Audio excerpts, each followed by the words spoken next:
Good morning सभी को। आज जो है हम लोग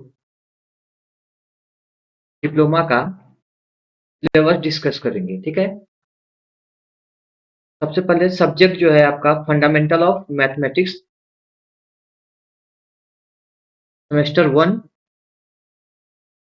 ठीक है। इसमें जो है आप लोगों को 5 मॉड्यूल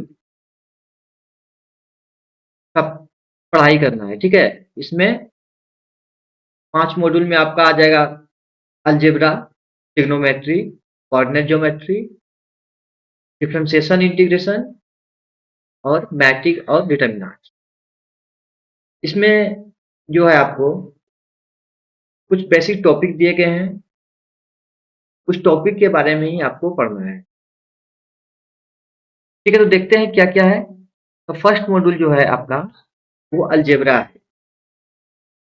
अलजेब्रा है। अलजेब्रा के अंतर्गत जो है हम लोग को पढ़ना है वो है बेसिक अलजेब्रिक एक्सप्रेशन।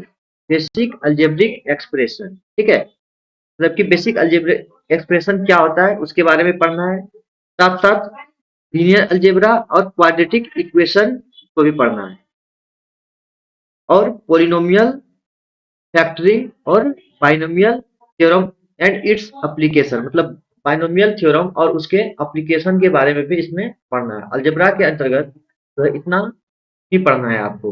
ये जितना टॉपिक दिया गया है बस इसी से आपका क्वेश्चन रहेगा। ठीक है। आगे चलते हैं। आगे का जो टॉपिक है वो है मॉड्यूल 2 जो कि ट्रिग्नोमेट्री। ट्रिग्नोमेट्री के अंतर्गत जो है कुछ टॉपिक दिया गया है जिसमें कि बेसिक ट्रिग्नोमेट्रिकल रेशियो, साइन, कोस और टेन के बारे में पढ़ना है। ठीक है। इसके बाद ट्रिग्नोमेट्रिकल आइडेंटिटी के बारे में पढ़ना है। मतलब कि रेशियो और आइडेंटिटी के बारे में पढ़ना है। ठीक है। और इसके बाद हाइट और डिस्टेंस के बारे में पढ़ना है। हाइट एंड डिस्टेंस के बारे में पढ़ना है इसके अंतर्गत। ठीक है।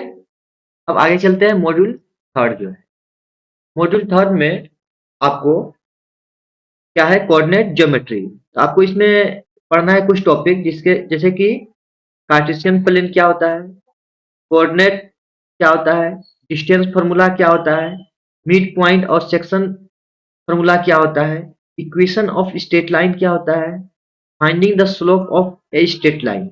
ये सारा टॉपिक जो है आपको कोऑर्डिनेट ज्योमेट्री के अंतर्गत पढ़ना है। ठीक है। आगे देखते हैं हम लोग। आगे क्या है, डिफरेंशिएशन एंड इंटीग्रेशन। ठीक है। ये दो टॉपिक है जिसमें कि आपको लिमिट एंड कंटिन्यूटी पढ़ना है। लिमिट और कंटिन्यूटी। ठीक है।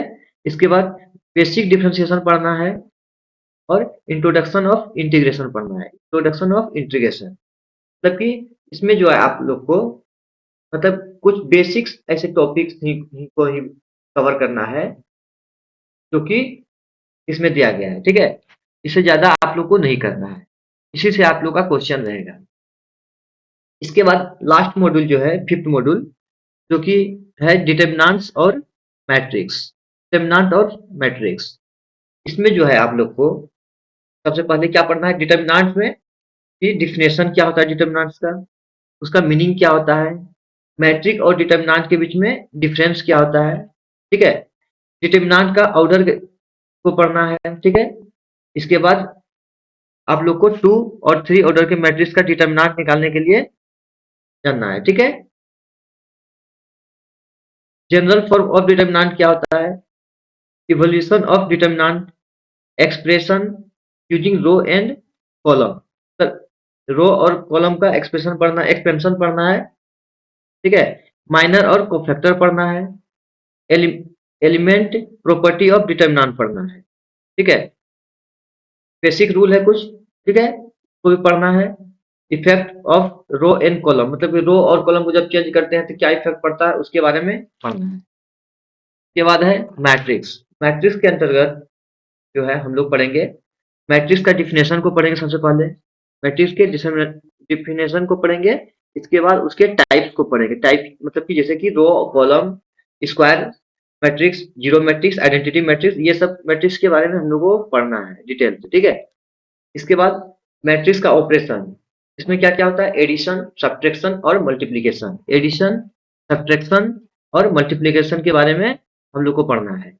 इसके बाद ट्रांसपोज ऑफ मैट्रिक्स पढ़ना है, ट्रांसपोज ऑफ मैट्रिक्स पढ़ना है, और इनवर्स ऑफ मैट्रिक्स पढ़ना है। कितना ऑर्डर का, 2x2 और 3x3 ऑर्डर का पढ़ना है। इतना ही हम लोग को इस सिलेबस के अंतर्गत कवर करना है। ठीक है, ये आपका कंप्लीट सिलेबस है फंडामेंटल ऑफ मैथमेटिक्स का। ठीक है, आगे जो भी दिक्कत होगा वो आप कमेंट करके बता सकते हैं। ठीक है, थैंक यू।